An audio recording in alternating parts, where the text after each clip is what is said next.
My husband wanted my sister as his hall pass, so I took his brother as mine. The conversation started innocently enough over dinner. Beckham had been scrolling through articles about open marriages when he casually mentioned how evolved some couples were becoming. What if we tried something like that? He said, cutting his steak. Just to spice things up. I nearly choked on my wine. After 8 years of marriage, this was his solution to our bedroom rut? Like what exactly? I asked. He grinned. A hall pass, 1 night each, no questions asked. I waited for the punchline. When none came, I realized he was serious. And who exactly did you have in mind? His pause told me everything. Then he said her name. My sister. The sister who'd been staying with us for 3 months after her divorce. The sister who walked around our house in tiny pajamas and always seemed to need Beckham's help reaching things on high shelves. The sister who giggled at his jokes like he was some kind of comedian instead of a mediocre insurance adjuster with dad jokes. She's vulnerable right now, I said quietly. And she's my sister. That's what makes it perfect, he replied. No emotional complications, just physical. I stared at him across our dining room table, the one we'd picked out together, in the house we'd saved for together, and realized I was looking at a stranger. Fine, I said, but I get to pick yours. His eyes lit up. Really? Who? I smiled sweetly. Kieran. His brother's name hit him like cold water. Kieran, the successful architect. Kieran, who'd always been the golden child. Kieran, who women flocked to at every family gathering, while Beckham stood in his shadow.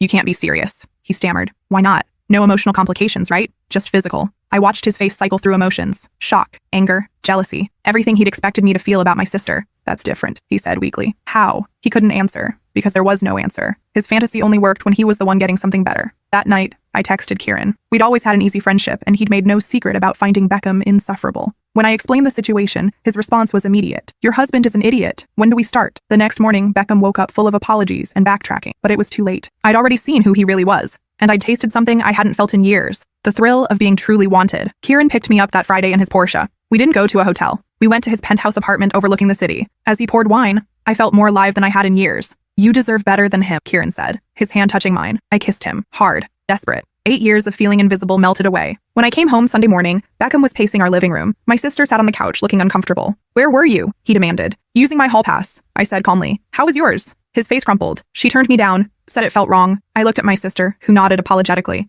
I'm sorry. I just couldn't. Relief and pride washed over me. My sister had standards, even if my husband didn't. So what now? Beckham asked quietly. I pulled out my phone and showed him the video Kieran had sent that morning. His brother, shirtless in bed, saying, Tell my little brother I said thanks for sharing. Beckham's face went white. Now, I said, you learn what consequences feel like. That's when the doorbell rang. Through the window, I saw the process server walking up our driveway with papers that would change everything. The process server was a tired-looking woman in her 50s who'd probably delivered thousands of divorce papers. She glanced between Beckham and me with practiced indifference. Mrs. Haley Cross? She asked. That's me. She handed me a thick manila envelope. You've been served. My sister's eyes widened. Beckham looked confused. Served with what? He asked. I tore open the envelope, though I already knew what I'd find. Kieran worked fast. Divorce papers, I said, scanning the first page. Filed this morning. What? Beckham lunged forward. You can't. We need to talk about this. We did talk. Friday night, you told me you wanted to sleep with my sister. Sunday morning, I decided I wanted a better life. The papers were thorough. Kieran had connected me with his law firm's best divorce attorney, apparently. They were citing irreconcilable differences and seeking an equitable distribution of assets. My sister stood up. Maybe I should go. No, I said firmly. Stay. You're part of this story. Beckham was reading over my shoulder, his face getting redder by the minute. This is insane, he said. You're throwing away 8 years over one conversation? One conversation where you told me you've been fantasizing about my sister. One conversation where you made it clear you think I'm not enough for you. One conversation where you revealed exactly who you really are. But you slept with my brother after you gave me permission, after you suggested it, after you made it clear our marriage was a business transaction where you got to trade up. The process server cleared her throat. Ma'am, you'll need to sign here acknowledging receipt.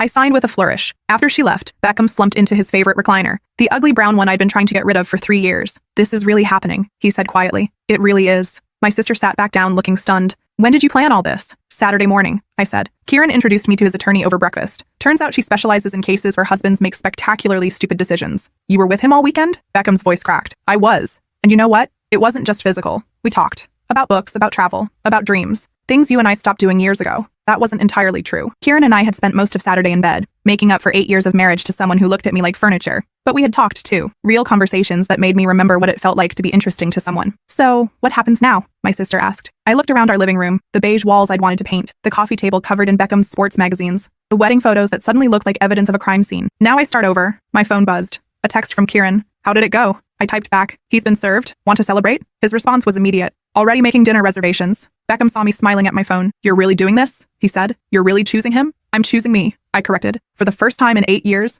I'm choosing what I want instead of what's convenient or expected or safe. That evening, after my sister had retreated to her room and Beckham had locked himself in his man cave, I packed a bag, just enough for a few days while I figured out what came next. I was folding clothes when Beckham appeared in our bedroom doorway. We could try counseling, he said desperately. We could work through this. I paused, holding the red dress I'd bought last year but never worn because Beckham said it was too flashy. You wanted to sleep with my sister, I said simply. There's no counseling through that. It was just a fantasy. Guys have fantasies. And when you have fantasies about other women, you keep them to yourself. You don't suggest your wife arrange a hall pass so you can act them out. I zipped up my suitcase. Where are you going? He asked. Kieran's. For how long? I met his eyes. As long as he'll have me. The drive to Kieran's penthouse felt like the first deep breath I'd taken in years. My phone kept buzzing. Texts from Beckham ranging from apologetic to angry to bargaining. I turned it off. Kieran was waiting in his lobby when I arrived, still wearing the suit from whatever important architect meeting he'd been in. He took my suitcase without a word and led me upstairs. How are you feeling? He asked as his elevator climbed to the 20th floor. Terrified, I admitted. But good terrified. Like jumping out of a plane? I've done that, he said. The first few seconds are pure terror. Then it's the most alive you'll ever feel. His apartment was exactly what I'd expected from someone who'd never had to compromise on their vision. Clean lines, floor-to-ceiling windows,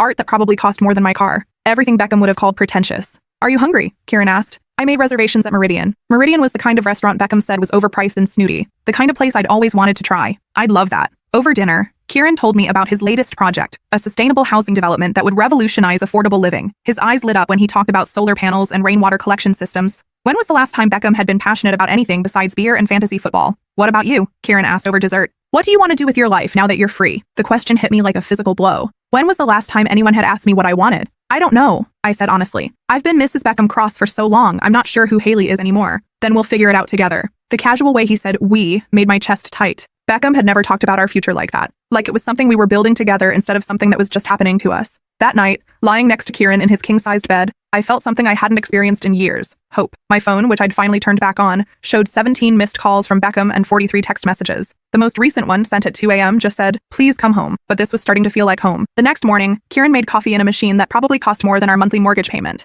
Everything he did was deliberate, thoughtful. He asked how I liked my eggs instead of assuming I wanted them scrambled like Beckham always did. I need to go back to the house today, I said. Get some things. Face the music. Want me to come with you? The idea of showing up at my marital home with my husband's brother was both terrifying and appealing. Better not. But thank you. Call if you need backup. The drive back to suburbia felt like returning to a past life. Everything looked smaller, bigger, more boring than I remembered. Our little colonial house with its standard-issue mailbox and HOA-approved landscaping looked like a museum exhibit. Average American marriage, circa 2015-2023. Beckham's car was in the driveway, which meant he'd called in sick to work. Probably the first time in 5 years he'd used a personal day for anything other than fantasy football playoffs. I found him at the kitchen table, still wearing yesterday's clothes, surrounded by photo albums. I've been looking through these all night, he said without looking up. Remember our honeymoon? We were so happy. I glanced at the photos spread across the table. Young faces, genuine smiles, a future that seemed limitless. When had we stopped looking at each other like that? We were, I agreed, but that was a long time ago. It doesn't have to be. My sister appeared in the doorway, overnight bag in hand. I'm going to stay with Mom for a while, she announced. Give you two space to figure this out. You don't have to leave, I said. Yes, I do. This mess started with me. No,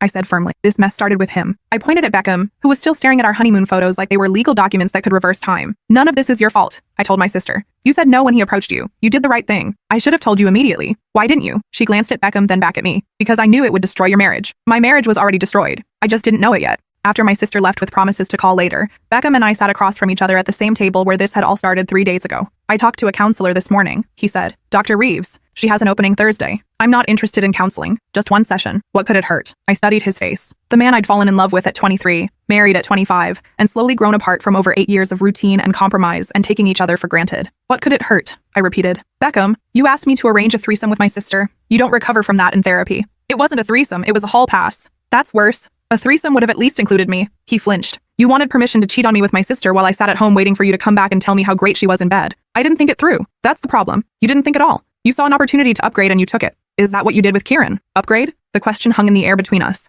Was that what I'd done? Traded my insurance adjuster husband for his architect brother? No, I said finally. I chose someone who sees me as a person instead of a service provider. I see you as a person. When? When was the last time you asked about my day and actually listened to the answer? When was the last time you suggested we try something new together? When was the last time you looked at me and smiled just because you were happy I was there? He couldn't answer. I need to pack some things, I said. Upstairs in our bedroom, former bedroom, I filled 2 suitcases with clothes, books, and the jewelry my grandmother had left me. Photos of my family, but not the wedding pictures. Those belonged to a different person. Beckham appeared in the doorway. The attorney called, he said, about the papers you had served. What about them? She said we could try mediation instead of going to court. Split everything amicably. That's probably smart. Is there anything that would make you change your mind? I zipped up my second suitcase and turned to face him. Would you change your mind if I told you I wanted a hall pass with your brother? If I said I'd been fantasizing about him for years and just needed one night to get it out of my system? His face went pale. That's different. How? Because you're my wife, and you're my husband. Or you were, until you decided I wasn't enough for you anymore. I carried my suitcases downstairs. Beckham followed like a lost puppy. So that's it? He asked as I loaded my car. 8 years over just like that?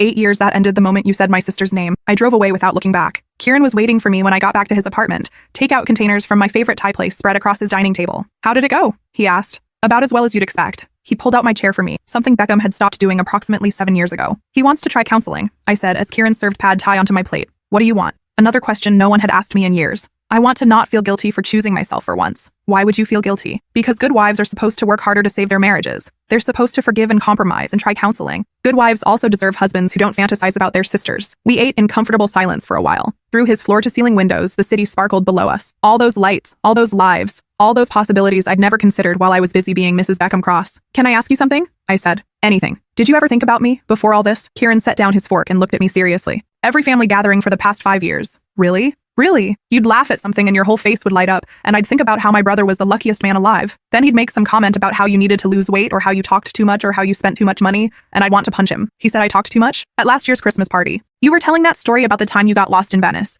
and he cut you off to tell everyone about some football trade. I wanted to finish hearing about Venice. I remembered that. I'd been excited to share the story about getting gloriously lost in Venice's winding streets and discovering a tiny gelato shop where the owner taught me to make real Italian coffee. Beckham had rolled his eyes and changed the subject to sports, like he always did when I talked about travel or books or anything that wasn't directly relevant to our suburban life. What happened after I got lost? Kieran asked. I smiled, remembering. I found this little cafe tucked between 2 buildings, no bigger than a closet. The owner was this ancient Italian man who didn't speak a word of English, but he spent 2 hours teaching me to make perfect espresso. His wife brought out homemade biscotti, and we sat there communicating entirely through gestures and laughter. That sounds magical. It was. One of the best afternoons of my life. Beckham never let you finish that story. He said it was boring, that no one cared about some random coffee shop. Kieran shook his head. I would have listened to you talk about that coffee shop for hours. Something warm spread through my chest. When was the last time someone had been genuinely interested in my experiences, my stories, my thoughts? What else? I asked. What else what? What else did you notice? What else did he do that made you want to punch him? Kieran hesitated. You don't have to spare my feelings, I said. I'm discovering that my marriage was worse than I realized. Your birthday last year?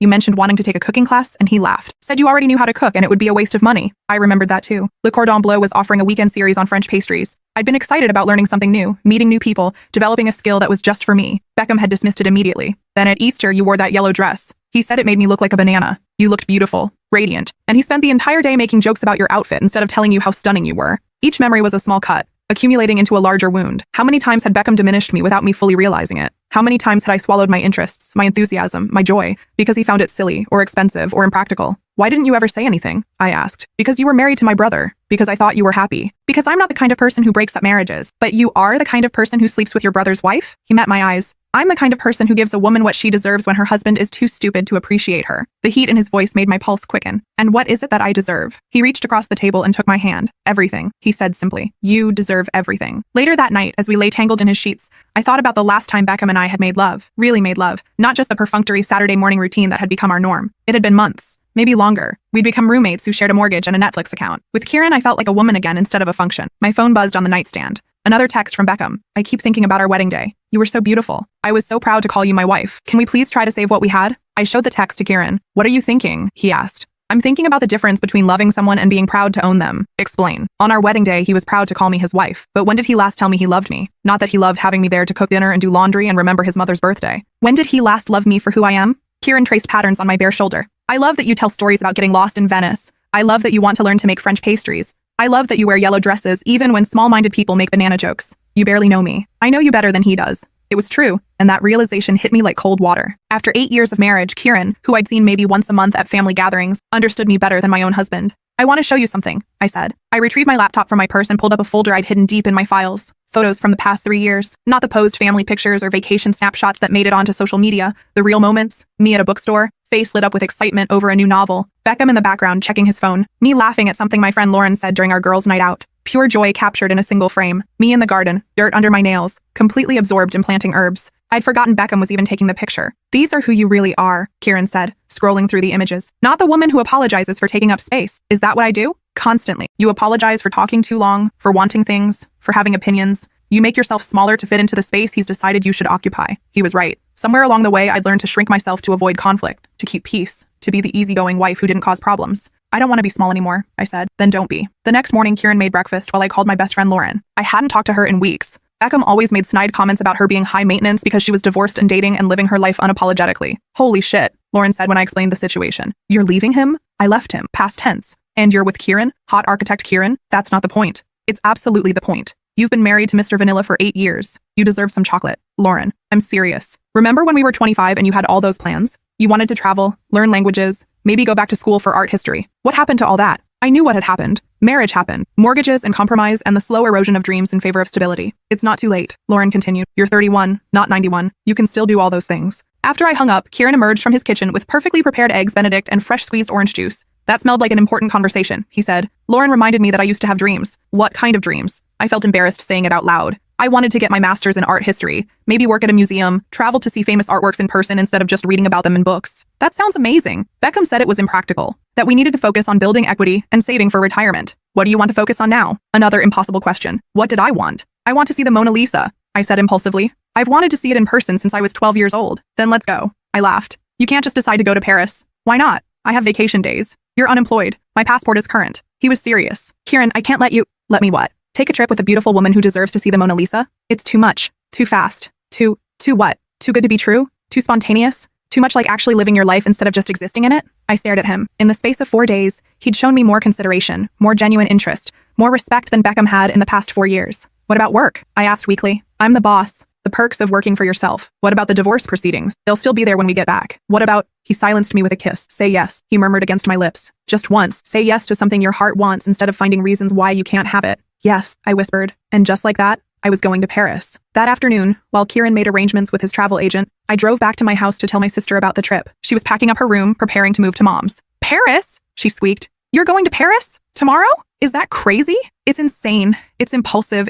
She paused, studying my face. It's the happiest I've seen you in years. Really? Really? You're glowing. I caught my reflection in her bedroom mirror. She was right. There was something different about my face, a lightness I hadn't seen since before my wedding. Are you sure about this? My sister asked. About Kieran? About ending your marriage? I'm sure about not staying in a marriage where my husband fantasizes about you. She winced. I still can't believe he said that. Believe it. And you did exactly the right thing by turning him down. What if he tries something like this again? With someone else? Then that's the next woman's problem to solve. I can't stay married to prevent him from making bad decisions. My sister hugged me tight. I'm proud of you, she said, for choosing yourself. Even though it means our family is going to be weird at every holiday forever, especially because of that. That evening, as I packed for Paris, Beckham called. Can we meet for coffee? He asked. Just to talk? I'm leaving for Paris tomorrow. Silence on the other end. With him? Beckham said finally. Yes. For how long? A week. A week in Paris. His voice was flat. On our anniversary. I'd forgotten. Our 8th wedding anniversary was in 3 days. I'm sorry, I said, though I wasn't sure why I was apologizing. Are you really sorry? Or are you exactly where you want to be? It was a fair question. I'm exactly where I want to be, I admitted. Then I guess there's nothing left to say. I guess not. After I hung up, I felt something unexpected. Relief. For the first time since this all started, Beckham and I had been completely honest with each other. Kieran found me sitting on his couch, staring out at the city lights. Second thoughts? He asked. No, first thoughts. Real thoughts. About how marriage should make you more yourself, not less. About how love should add to your life, not subtract from it. He sat beside me and pulled me close. Tell me about the version of yourself you've been hiding, he said. So I did. I told him about the art history classes I'd audited in college, how I dreamed of working at the Metropolitan Museum of Art. I told him about the novels I'd stopped reading because Beckham said fiction was a waste of time. I told him about the cooking classes I'd wanted to take, the languages I'd wanted to learn, the places I'd wanted to see. We'll see them all, he said simply. You can't promise that. I can promise to try. I can promise to support whatever dreams you have instead of talking you out of them. That night, I called my mom to tell her about the divorce and the trip to Paris. I expected lectures about commitment and working things out and not making hasty decisions. Instead, she was quiet for a long moment. You know, she said finally, I never liked Beckham. What? I never said anything because you seemed happy at first. But he never seemed to really see you. Why didn't you tell me? Because you had to figure it out for yourself. And you did. Are you disappointed in me? I'm proud of you. It takes courage to admit you made a mistake. It takes even more courage to fix it. After I hung up, I cried. Not from sadness, but from relief. The people who really loved me supported my decision to choose happiness over obligation. The flight to Paris was a revelation. Kieran had upgraded us to business class, and I'd never experienced anything like it. Real silverware, actual food instead of peanuts, seats that reclined into beds. You didn't have to do all this, I said as the flight attendant brought us champagne. I wanted to. You deserve first-class everything. I've never flown business class before. Beckham was cheap? Beckham was practical. He said paying extra for a slightly bigger seat was throwing money away. What else did Beckham think was throwing money away? I thought about it as we climbed toward cruising altitude. Fresh flowers, fancy restaurants, name brand anything. New clothes unless the old ones had holes, books I could get from the library, art for the walls, pretty much anything that made life more beautiful instead of just functional. He sounds like a joy to live with. He wasn't always like that. When we were dating, he'd surprise me with flowers and nice dinners. But after we got married, after you were locked in, he stopped trying. It was exactly what had happened. The man who'd courted me with romantic gestures had disappeared the moment I'd signed a marriage certificate. Tell me about your first trip to Paris, Kieran said. This is my first trip to Paris. His eyebrows shot up. Seriously? You've never been? Beckham said Europe was overpriced and overrated. We went to Florida for our honeymoon. Florida. Disney World specifically, because it was practical and affordable and we could use his timeshare points. Kieran shook his head in amazement. What other places have you never been? I made a mental list. Italy, Spain, Greece, London, Ireland, Scotland, pretty much everywhere I've ever wanted to go. We'll fix that. You can't take me on a world tour, Kieran. Watch me. He was serious. This man I barely knew was talking about showing me the world while my husband of 8 years had barely shown me outside our home state. Why? I asked. Why would you do all this for me? Because you light up when you talk about the places you want to see. Because life is short and beauty matters. Because watching you discover the world will be better than any vacation I could take alone. I fell asleep somewhere over the Atlantic, my head on his shoulder, dreaming of Parisian cafes and the Louvre and a life bigger than anything I'd ever imagined. We landed at Charles de Gaulle Airport on a crisp October morning. Paris in autumn was everything I'd pictured. Golden leaves, gray stone building, the smell of coffee and pastries in the air. Kieran had booked us a suite at a boutique hotel in the 7th arrondissement, walking distance from the Eiffel Tower. The room was small by American standards, but impossibly elegant, with tall windows that opened onto wrought iron balconies and a view of Parisian rooftops. It's perfect, I breathed, stepping onto the balcony. You're perfect, he said, wrapping his arms around me from behind. We spent that first day wandering the city like tourists, but like tourists with unlimited time and budget. We had café au lait and croissants at a sidewalk cafe. We browsed bookstalls along the Seine. We climbed the Eiffel Tower at sunset and watched the city spread out below us like a jeweled map. Tomorrow we'll go to the Louvre, Kieran said as we walked back to our hotel. See your Mona Lisa. I can't believe this is real, I said. Which part? All of it. This trip, this city, you. 5 days ago, I was married to a man who thought my dreams were impractical. Now I'm in Paris with someone who books flights to make them come true. Maybe you married the wrong brother. It was a joke, but it hit close to the truth. Maybe I had. That night, we made love in our Parisian hotel room with the windows open and the sounds of the city drifting up from the street below. Afterward, I lay in Kieran's arms and felt something I hadn't experienced in years. Complete contentment. My phone buzzed on the nightstand. A text from Beckham. Happy anniversary, hey. I hope you know what you're giving up. I showed the message to Kieran. Do you? He asked. Know what you're giving up? I thought about it seriously. What was I giving up? A mortgage on a house I'd never loved, a husband who diminished my dreams, a life of quiet compromise and slow suffocation. I'm giving up safety, I said finally. Predictability, the known quantity. Regrets? None. I deleted Beckham's message without responding. The next morning we walked to the Louvre. I'd seen pictures of the glass pyramid, but standing beneath it was breathtaking. We bypassed the crowds heading for the famous pieces and wandered through the quieter galleries first. Kieran watched me as much as he watched the art.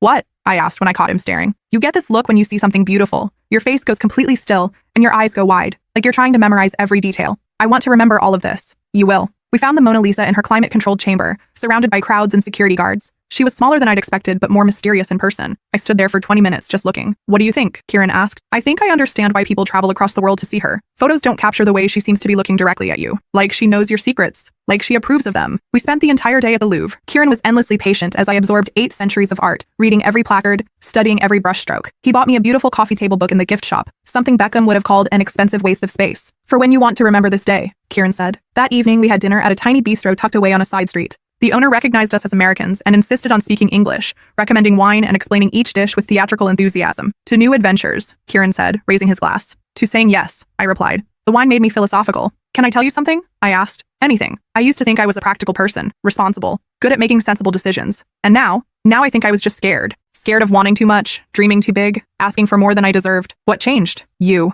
The way you look at me like I'm worth extravagant gestures. Like I deserve first-class flights and Parisian hotels and someone who listens when I talk about art. You deserve all of that and more. How do you know? We barely know each other. I know you're kind to servers and patient with tourists. I know you tip generously and say please and thank you in broken French. I know you spend 20 minutes studying a single painting because you find beauty worth your time. I know you're brave enough to blow up your entire life when you realize it's not working. He paused to sip his wine. I know you're worth getting to know better. Later, walking along the Seine under a canopy of stars, I tried to imagine returning to my old life, going back to that beige house, to Saturday morning grocery runs and Sunday afternoon football, to a husband who saw Paris as an expensive waste of money. I couldn't do it. I'm not going back, I said suddenly. Kieran stopped walking. To the hotel? To my marriage? To that life? I'm not going back. Are you sure? Completely. He kissed me there on the banks of the Seine, and I tasted possibility on his lips. The rest of our week in Paris passed like a dream. We visited Versailles and marveled at the excess of kings. We climbed Montmartre and watched artists paint portraits of tourists. We took a cooking class and learned to make perfect French bread. We spent an entire afternoon at Musée d'Orsay, lost in impressionist masterpieces. Every experience was enhanced by Kieran's presence,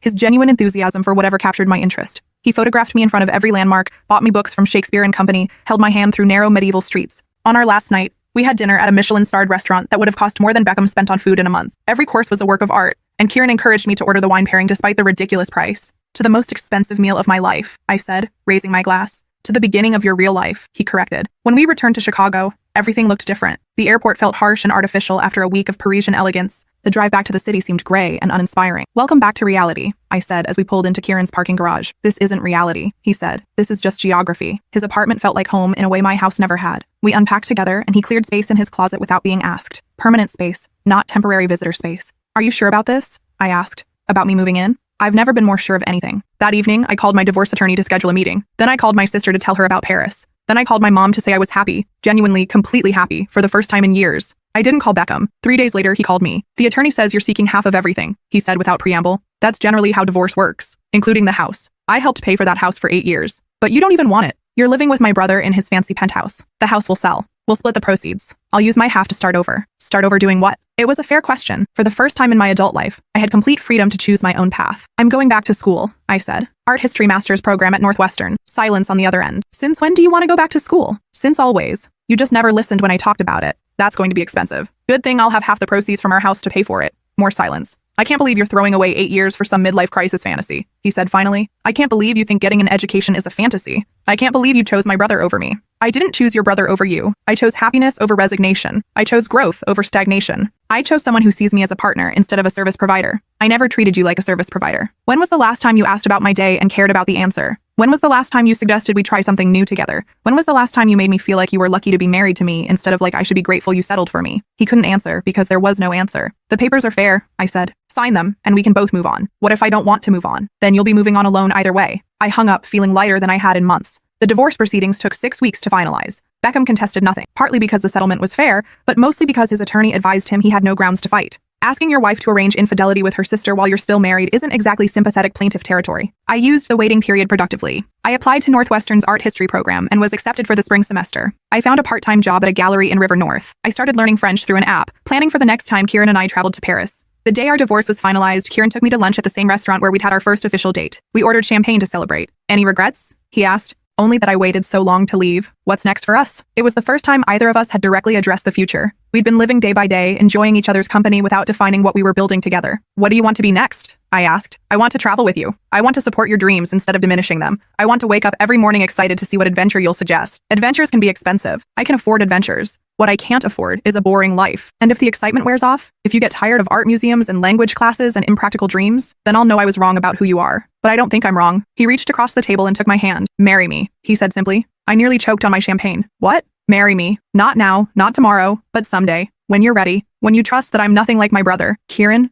I know it's too soon. I know you just got divorced, but I want you to know my intentions. I'm not playing house with you. I'm not having a midlife crisis affair. I'm falling in love with you, and I want to build a life together. You're falling in love with me? I fell in love with you. Past tense. Probably somewhere between the Louvre and that little bistro where you tried to order dessert in French. I thought about his proposal. Marriage to someone who encouraged my dreams instead of dismissing them. Marriage to someone who planned trips to make my wishes come true. Marriage to someone who saw me as an individual instead of a function. Ask me again in a year, I said. Deal. That Christmas, we hosted Kieran's family for dinner at his apartment. It was awkward at first. I was, after all, the woman who'd left their son and brother for another son and brother. But as the evening wore on, something interesting happened. Kieran's parents started asking me about my graduate program, my job at the gallery, my plans for spring break in Italy. They treated me like a person with interests and opinions, not just as someone's wife. Beckham showed up an hour late with a girlfriend who looked exactly like my sister but 20 years younger. He seemed determined to prove he'd moved on, but his forced laughter and constant phone checking suggested otherwise. How's school? He asked during a rare moment when we found ourselves alone in the kitchen. Challenging, inspiring, everything I hoped it would be.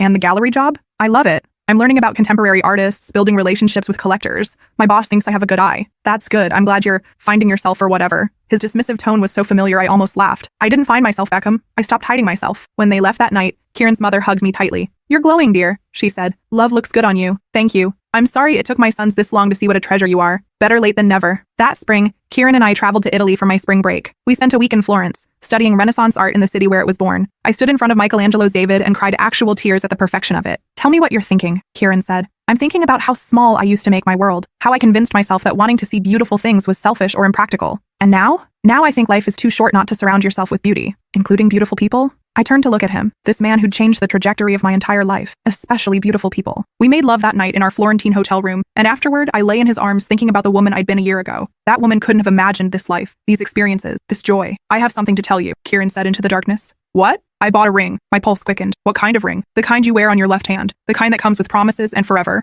Kieran, I'm not asking yet. You said to ask again in a year, and it's only been 8 months. But I wanted you to know I'm serious about building a future together. What kind of future? The kind where we travel to see every museum in Europe. The kind where you finish your master's degree and maybe get your PhD if you want. The kind where we support each other's dreams instead of talking each other out of them. And if my dreams change, then we'll support the new dreams too. I rolled over to face him in the moonlight streaming through our hotel window. I love you, I said. I'm in love with you. Not because you're better than your brother, but because you're perfect for me. Is that a yes to the proposal I haven't made yet? It's a yes to whatever comes next, as long as we're figuring it out together. 6 months later, Kieran proposed properly. We were back in Paris, our city now, standing on the same bridge where I'd told him I wasn't going back to my old life. He got down on one knee as the sun set over the Seine and presented me with a ring that was nothing like the modest solitaire Beckham had chosen for me 8 years earlier. This ring was art. A vintage Edwardian setting with a center diamond surrounded by sapphires, intricate metalwork that belonged in a museum. It reminded me of you, he said. Classic but unique, beautiful but complex, worth taking time to appreciate properly. Yes, I said before he could finish his speech. Yes to marrying you. Yes to building a life together. Yes to whatever adventures come next. He slipped the ring on my finger, and it fit perfectly. Everything about this man, this relationship, this life fit perfectly. We married the following spring in a small ceremony at the Art Institute of Chicago,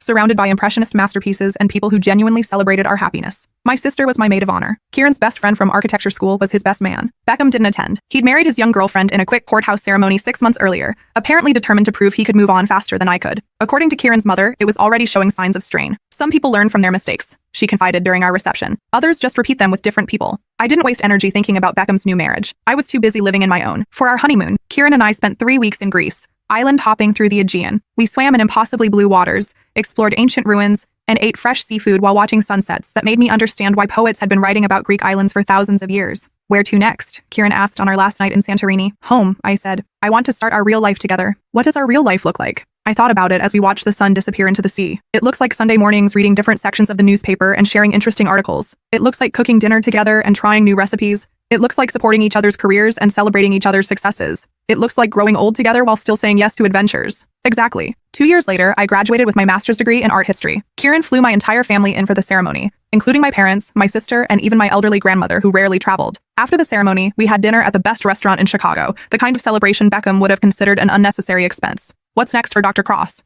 Kieran asked, using my new title. Museum work, maybe curating, definitely more travel to research exhibitions. Sounds expensive, he said with a grin. Good thing I married rich. You married smart. The rich part is just a bonus. That fall, I was offered a position as assistant curator at the Art Institute's European Paintings department. My first exhibition would focus on women artists of the Belle Epoque, and I'd have a budget to travel to Paris and London for research. 6 weeks in Europe for work, I told Kieran over dinner. Want to come with me? Try to stop me. It won't be all tourist stuff. I'll be working most days. I'll amuse myself. Maybe scout locations for the firm's European expansion. You're thinking about expanding to Europe? I'm thinking about following my wife's career wherever it leads. That's when I knew I'd marry the right man. Not because he was willing to follow me, but because he saw my career as something worth following. Our life settled into a rhythm that was both comfortable and exciting. Kieran designed sustainable buildings that won awards and changed cityscapes. I curated exhibitions that brought important art to public attention. We traveled for work and pleasure, collecting experiences like some people collect possessions. We bought a house together, not because we needed more space, but because we wanted to create something together. A Victorian mansion in Lincoln Park that we renovated room by room, choosing every detail together. No compromise, no resignation, just two people building a space that reflected both of their tastes.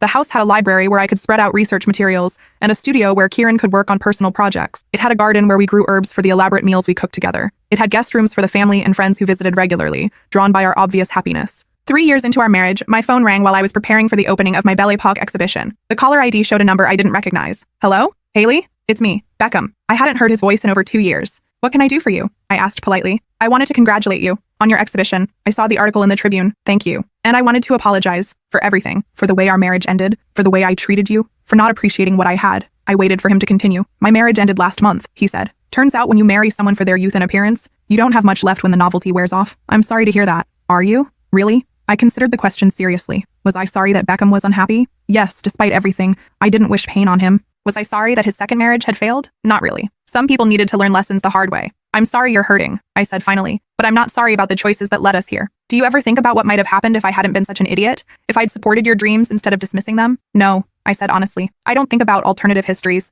I'm too busy living in the present. You sound happy. I am happy. Kieran's good to you? Kieran sees me, really sees me. He encourages me to be my best self instead of a smaller version of myself. I never meant to make you smaller. I know. But impact matters more than intent. After we hung up, I felt something I hadn't expected. Pity. Not for the choices Beckham had made, but for the life he was living. Still seeking external validation, still measuring success in terms of what others thought, still not understanding that happiness came from building something meaningful rather than possessing something impressive. That night, at the opening of my exhibition, I stood surrounded by the fruits of 3 years of research and planning. The gallery was full of people. Art lovers, collectors, critics, colleagues, all engaged with work I'd brought to light. Paintings by women who'd been forgotten by history, now displayed with the reverence they deserved. Kieran found me standing in front of my favorite piece, a self-portrait by a French artist who'd been overshadowed by her more famous husband during her lifetime. Proud of yourself, he asked, deeply. You should be. This is extraordinary work. A reporter from Art News approached us for an interview about the exhibition. As she asked questions about my research and discoveries, I realized something profound. This was the life I'd been meant to live all along. Not the smaller, safer version I'd accepted during my first marriage, but this expanded, ambitious, meaningful version. What's next for you professionally? The reporter asked. I'm working on a book about overlooked women artists of the period, and there's talk of a sister exhibition in Paris next year. Will your husband be joining you for the research trips? I looked at Kieran, who was beaming with pride. Wild horses couldn't keep him away, I said. After the reporter moved on, Kieran pulled me close. A book? He asked. When did you decide to write a book? About 5 minutes ago, but it feels right. It sounds like another adventure. Are you ready for another adventure? With you? Always. As we walked through the gallery, greeting guests and discussing the artwork, I thought about the phone call from Beckham, his question about alternative histories. What if he'd been different? What if our marriage had worked? But those were the wrong questions. The right question was, what if I'd never found the courage to leave? What if I'd stayed in that safe, small life, convincing myself that contentment was enough? I would have missed all of this. The career that challenged and fulfilled me. The marriage that expanded rather than contracted my world. The version of myself that was brave enough to want more and strong enough to pursue it. No regrets. I murmured as we stood before the final painting in the exhibition. About what? Kieran asked. About any of it. About leaving him, choosing you, blowing up my entire life to build a better one. Good, he said, kissing my temple. Because this is just the beginning. He was right. At 35, I felt like I was just getting started. There were books to write, exhibitions to curate, places to see, dreams to pursue. There was a marriage to nurture and a life to build and adventures waiting around every corner. 5 years earlier, I'd been a woman who apologized for taking up space. Now I was a woman who claimed her space unapologetically. I'd learned the difference between settling and thriving, between existing and living, between being grateful for scraps and insisting on the whole feast. My phone buzzed with a text from my sister. Saw the exhibition photos online. You look radiant. So proud of you for choosing happiness. I typed back, best decision I ever made. And it was. Not just leaving Beckham, but choosing to believe I deserved more, choosing to pursue my dreams instead of talking myself out of them, choosing a partner who saw my ambitions as assets rather than inconveniences. As we left the gallery that night, I took one last look at my exhibition. Tomorrow, hundreds of people would see these forgotten masterpieces, would learn about these overlooked artists, would perhaps be inspired to dig deeper into art history themselves. I'd created something meaningful. I'd contributed to the world's understanding of art and history. I'd built a career that mattered. Ready to go home, Dr. Cross? Kieran asked. Ready, I said, taking his hand. Home. Not just a place, but a person. Not just shelter, but sanctuary. Not just where I lived, but where I belonged. We drove through the Chicago streets toward our house, our sanctuary filled with art and books and the evidence of a life well lived. Tomorrow, I'd start working on that book. Next month, we'd begin planning the Paris exhibition. Next year, we'd travel somewhere new, see something beautiful, add another chapter to our story. But tonight, I was simply grateful. Grateful for the courage to leave when leaving felt impossible. Grateful for the chance to start over when starting over felt terrifying. Grateful for a love that made me more myself instead of less. Grateful for learning that sometimes the best thing you can do for yourself, and for the people who love you, is to stop settling for good enough and start insisting on extraordinary. As we pulled into our driveway, I looked at the house we'd created together. Warm light spilled from the windows. Garden beds I'd planted flourished along the walkway. This was what home looked like when two people built it together as equals, as partners, as believers in each other's dreams. What are you thinking about? Kieran asked as we sat in the car for a moment. I'm thinking about how different my life would be if you hadn't agreed to be my hall pass. You would have found your way out eventually. You're too smart to stay somewhere you don't belong. Maybe. But I'm glad I didn't have to find out. Me too. We walked into our house hand in hand, ready for whatever came next. Ready for the adventures and challenges and joys that lay ahead. Ready for a lifetime of building something beautiful together. And in the end, that was what marriage should be. Two people committed to helping each other become the best versions of themselves. Two people who said yes to each other's dreams instead of finding reasons to say no. Two people who understood that love wasn't about possession or control, but about liberation and support. I learned that lesson the hard way, but I learned it completely. And now I was living it every single day, in every conversation, every decision, every moment of a life that was finally, completely, unapologetically mine. The story that had started with a husband's selfish proposition had become something infinitely better, a woman's journey to claiming the life she deserved. And if that wasn't a happy ending worth fighting for, I didn't know what was.